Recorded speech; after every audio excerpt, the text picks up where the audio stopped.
Earth Day itself, we thought it would be a perfect day for this, and thank you for coming, so many. Remember, there are some gift bags here for you guys, so don't leave before you get one. There are some nice, Jane will tell you more about it. Anyways, so thank you Soho House again for having us. Thank you. This is our 6th event in a couple of years, right? Because it actually all started here 2 years ago. It was Earth Day, and we had an event called Arts for a Better Earth. And here we are again. This is like, I think, 3rd or 4th event in this place. So thank you so much to the warehouse for their hospitality and this beautiful room and all the organization. Thank you, thank you. Yeah, it's been 2 years. 2 years of making connections, building community, and just a huge thank you to all of you for being here. And I always say you could choose to be anywhere, and you chose to be here with us tonight. And we are so incredibly grateful for all of you. Whether you are new here, a new friend, or someone who has been to every single event of ours, Anders, we so appreciate everything you are and everything you bring to the table. We also want to really, make sure that we mention here that we have some amazing, just some incredible speakers that are here tonight with us, and we are so, so grateful for them being here. Today was also the Earth Day Summit. Were any of you there? Did any of you go to the Earth Day Summit today? They will be here. I think they're still wrapping up. They're probably ending their event. 2 events in one day is kind of a lot. Not impossible. It's LA. This is kind of a way of life. But it definitely is really, really great. We also want to make sure that we are honoring everything that they do for the Earth Day Summit because it's amazing. And again, we just really want to thank all of you for being here and thank the Soho House for hosting us. I mean, this is what an incredible space, right? Let's hear it for the Soho House. And a big shout out also to the sponsors in kind. You will find them in those little bags. So it's a Dare cheese. It's a plant-based cheese. It's very good. I've tried it.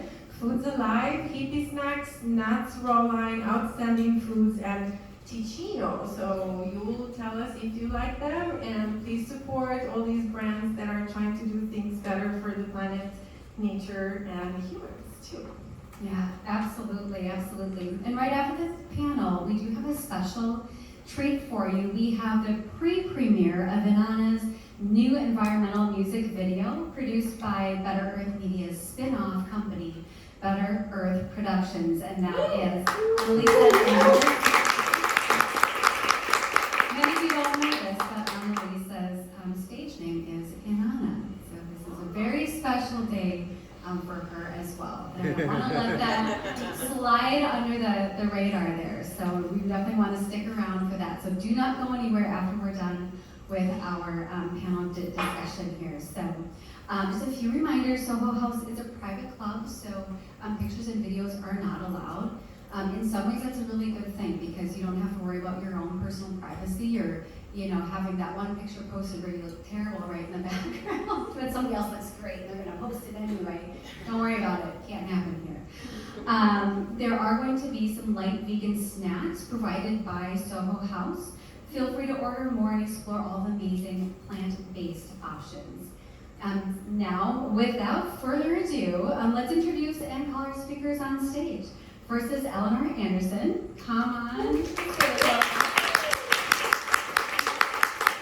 the director of the Music Sustainability Alliance with a background in corporate and academic research aimed at understanding human behavior and driving change. You can sit, it's okay. I don't bite, not that hard anyway.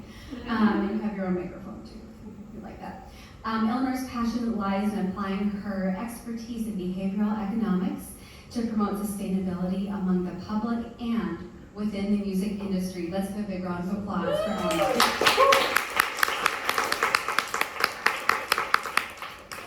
And then we have Lindsay Hicks, Head of Development at Walmart Productions, Melody Entertainment. Lindsay is a creative executive and producer with an extensive experience launching out of out-of-the-box programming in diverse media platforms. And she's the co-host of Moby Pod, together with Moby and her fantastic dog, Bagel. Welcome,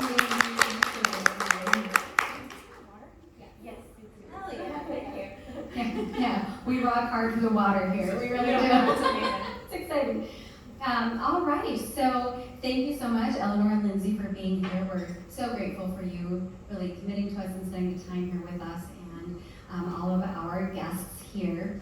And we really appreciate your commitment to use music, film, and the media to change hearts and minds, because we really want to reach people where they are. What better way to use arts and media, right? Everybody enjoys and appreciates arts and media in one way or another.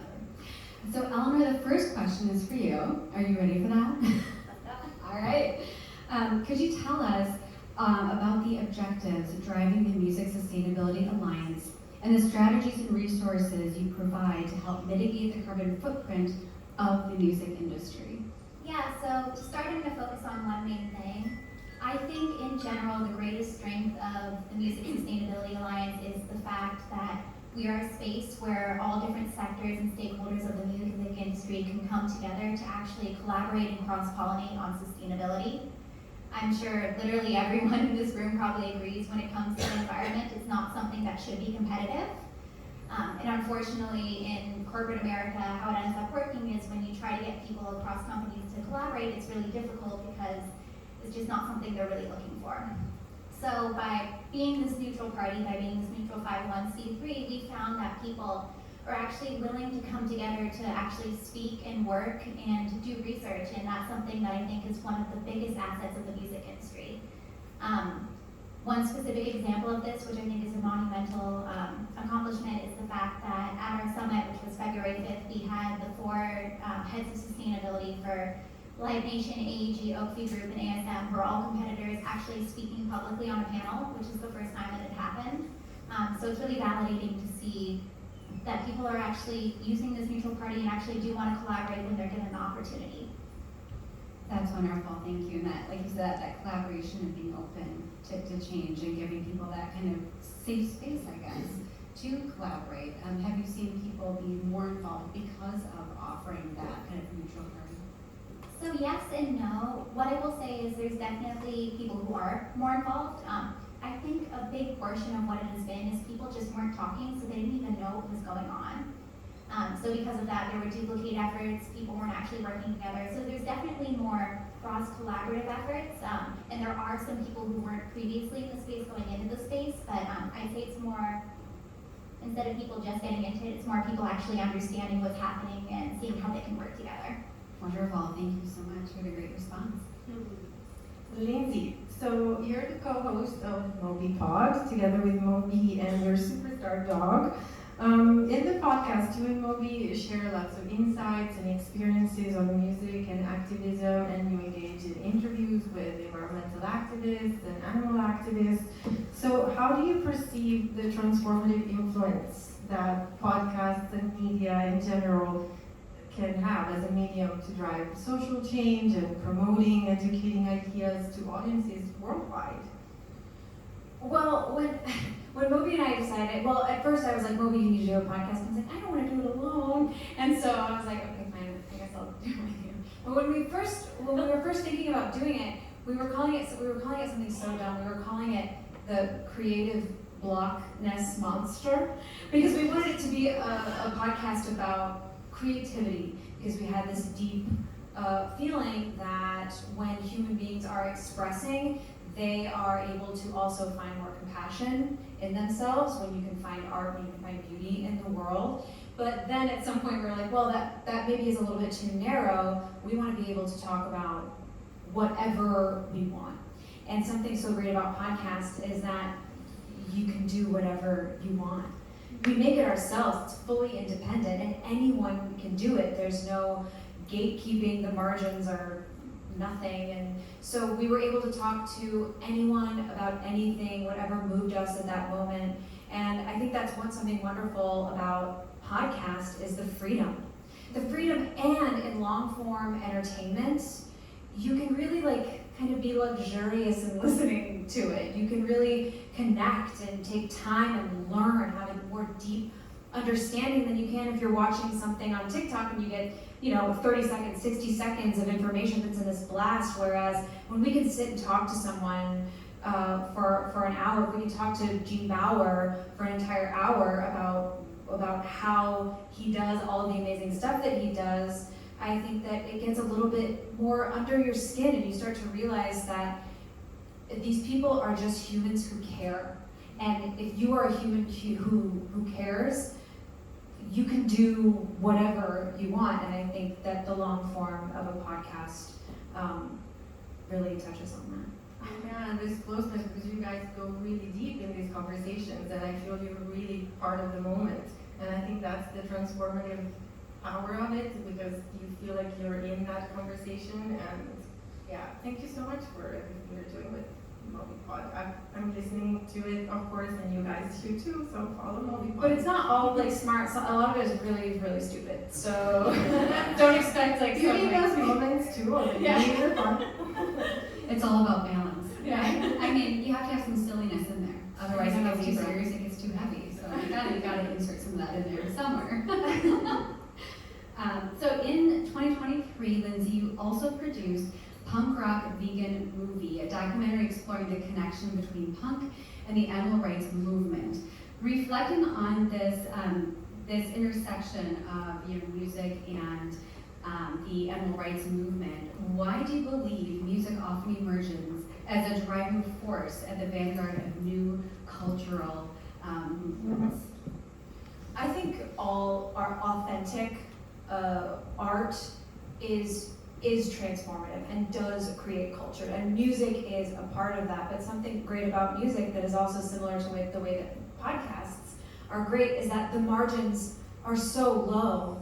If you want to do it, you can do it. If you want to learn how to make that music, if you want to learn how to say the thing you want to say in that way, it's available to you. I mean, you can make a song on your phone in 5 minutes if you wanted to. So the margins are really, really low. Like, look at Moby made his first album in his bedroom, and so did Billie Eilish and Phineas. Like, the margins are really, really low, so you can say what you want to say, and your risk is nothing. If you want to say something loud and risky on television, it's probably not gonna happen, especially right now. But the same is true for film. I mean, some docs manage to get through, and some stuff manages to get through, but your odds are low. So I think when it comes to music creating culture, I think that because people do have the freedom to say what is actually on their mind and in the exact way that they want to say it, for the most part. I mean, it's different if you're like with a label or whatever, but people really connect to that authenticity.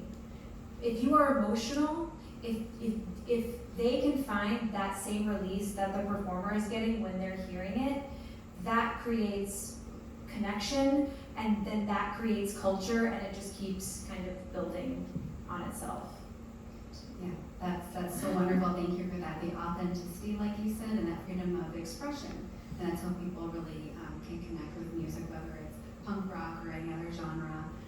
And sometimes you don't even realize the message in the music. You just like the music, and then the message is kind of an added bonus, or sometimes not, depending on where you're going with it. Thank you so much for that, Lindsay. Very insightful. Eleanor, in our times when the future of everything, the future of nature is very much at stake, music and the music industry are emerging as very powerful mediums to foster and inspire change, both from the cultural point of view, as we were saying, but also behind the scenes in the kind of production laboratories of how we can do things better, right? What would you recommend to musicians or music industry professionals who want to take part in this growing movement? So a little bit of a pitch, I would say join the MSA. No, but it is genuinely a good community. I think from the music industry professional standpoint, the best thing you can do is actually speaking to other people who are doing the same thing. I think that's something that's incredibly important. And I mean that both with respect to people who are actually in event creating and for people who are just in the music industry space and want to make their job more sustainable. Amy Morrison, who is here today, she always says that any job can be a climate job, and it's really true. So if you're able to speak and learn from others who are doing it, you can find some way in your own job to make it more sustainable, even if it's something as simple as starting with doing a recycling program in the office, which is not the best thing, but it's a start. So I think I think that's incredibly important. When it comes to the musician side, I'm going to give a little bit of a research back answer. So one thing from Planet Reimagined is was created by AJR, one of the members there, and he has a PhD. He does a bunch of amazing research. And they recently came out with a study that was done through Ticketmaster across all different genres, all different demographics. And one of the main things they found was that overall, fans really want to hear their artists speaking out about climate change. It's something that's really important to them. So fans want to hear their artists speaking out about it. With one small caveat, which is that they also want the artists to be doing at least something. They don't have to be perfect with respect to climate change, but they have to be doing something. They have to be greeting their tour. They have to be volunteering, something that shows they actually care about it. So with their respect, what I would say is what they should do is they should speak out, and what they should do is actually work on greening their tour, work on making their tour more sustainable. Yeah, and it came out in our sustainability in film talk, because we were talking about the fact that we don't see our heroes caring about that, not even in film. Like, if we all care about this, why the person that I'm seeing on the screen is not? I think only like 0.5% or something of films was mentioning these topics, and with music, I think it's much of the same. Like, this should be much more out there, both in how the artists talk to their audiences, but in the music too. Or I think it's very important that we see our heroes caring. Yeah, wonderful. And before we get to, we just have one more question for both of you. So before we get to that, I want to just give you a moment to share your handles so people can follow you on Insta. So if you want to maybe pull out your phones, if you haven't already followed these two incredible women. Eleanor, what are your handles so people can follow you, or how can people support you? I will say my Instagram is mostly hiking pictures and my dog, but you are welcome to. It's Eleanor.Anders, ELEANOR.ANDERS. Or LinkedIn as well, which I also don't use a lot. I don't use mine either. Lindsay, how about you? Oh, I'm at Lindsay Hicks, LINZHICKS. And if you want to follow Bagel, that's Candace Bergen Bagel on Instagram. So Of course, you enjoy that. There's literally nothing. It's just dog pictures. So it's nice. We want to see the dog pictures. It's like people act like it's a bad thing to see my dogs. Wonderful. So now the last question for both of you. What are, in your opinion, the best ways and tools to inspire behavioral change through cultural initiatives, music, and media? Eleanor, would you like to go first? Yeah, so I'll give kind of a two-parted answer to this. The first thing I'd like to say is I'm really fortunate working in the music industry, because I have a lot of tools at my disposal where I'm actually able to affect culture. I'm actually able to have people change their behaviors. That's not something that's super common. It's not something that is readily available in every single industry. So I'm very fortunate about that.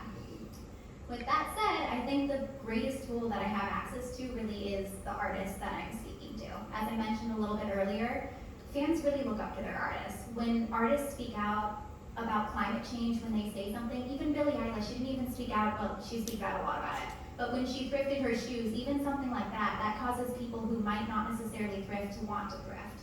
So anything they can do with respect to motivating behavior or showing that they care about the environment and that you should too is really important. And three great examples of that would be Global Inheritance. They have a plastic surgery program, which really gets people to activate and think about it, what plastics are actually doing, which is great in this example of gamification, making things fun, which is even better.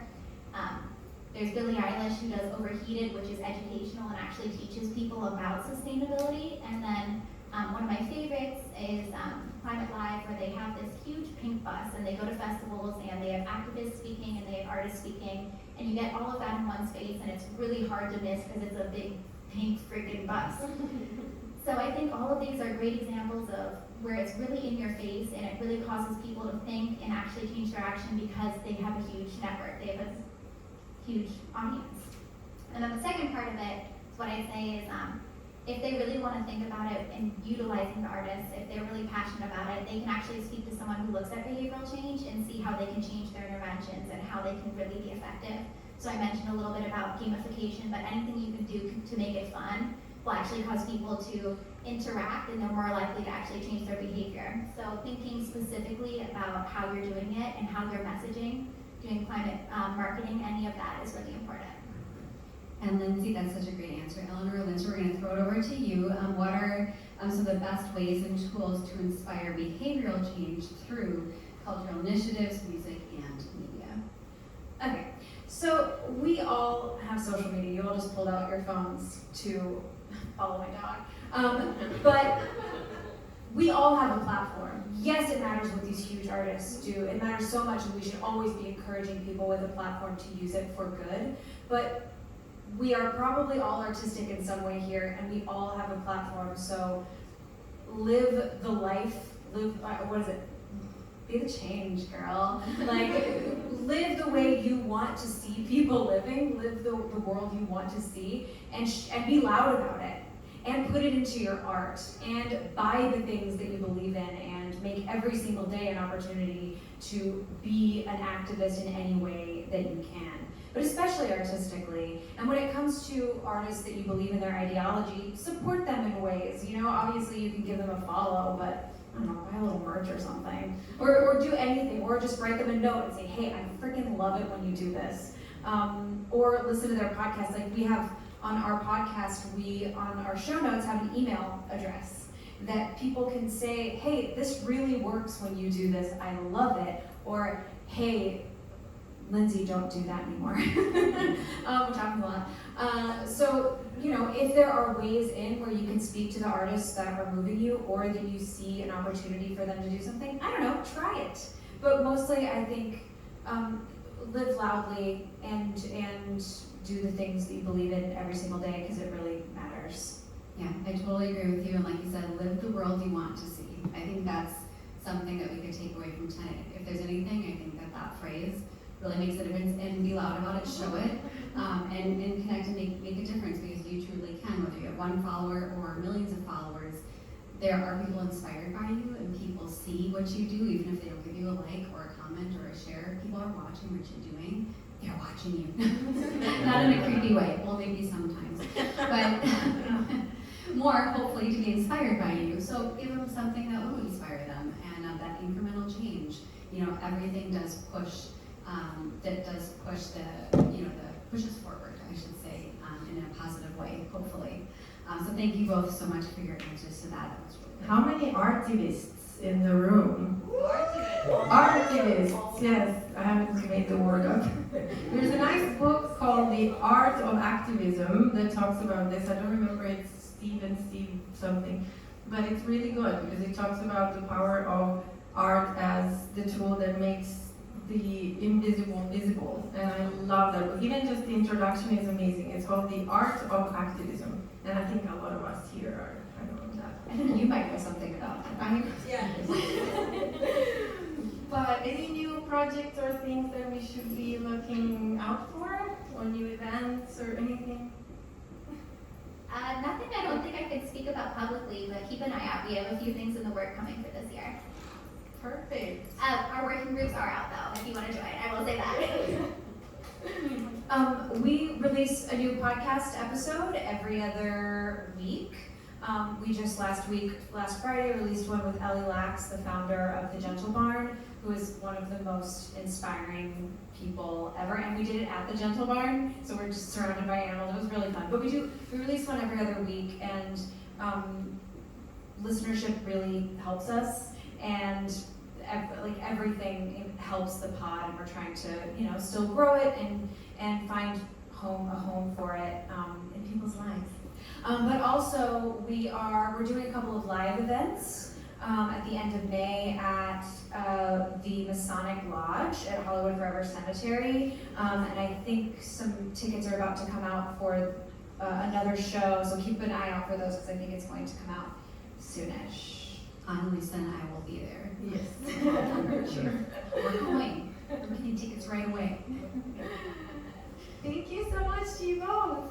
This was great. Those are really good questions. Those are like smart, very thoughtful questions. And we want to thank you both so much again, and thank both of you for being here, because it is just absolutely incredible to see you here and to hear what you have to say. I want to thank Annalisa for putting together this incredible event. Thank you to the Soho House for hosting us. Thank you to Anders for all of his help, because he does a lot behind the scenes for us as well. If you would like to follow us, follow We Are Better Earth on Instagram. Consider making a donation to our nonprofit if you are able to. At least, follow us, like, comment, share, which is incredible. And Annalisa's music page is An Honor for Earth. Is that right? Yes. Mine is CJ Do Everything. So you can just connect with us if you want to. Feel free to send a message. If you have questions you want to connect, we would love to hear from you. Because it does help. Any of those messages, it's just so nice sometimes to get a kind message in your inbox. And even if it's a not so kind message, we can still learn from it. So, and so we would like to just really thank you all for being here tonight. We do have a special treat for you. I don't know, Reiko? Are you She's here? not here. No, So I will intro you. All right. So go, I guess. yes. Yes, we're already there. So Perfect. Eleanor and Lindsay, thank you so much for being here today. Let's give them a round of applause. Thank you. We're so good to have you here. Now take a seat. No, everybody stay seated. And let's stay for the food. All right, so let's see. Well, hi there, everybody. My name is not Reiko. I'm Jane. Oh, okay. So I did not have the pleasure of participating in this video, but like I was telling you all before, Annalisa does go by Inanna. That is her music name. She started an entirely environmental music endeavor in 2019, and since then she has released 20 singles, 1 album, and a dozen music videos dedicated to the future of nature, animals, and the planet. Her artist music is infused with unique Middle Eastern touches and accompanied by mythological, timeless image. Her new song, Contagious, has been released today for Earth Day.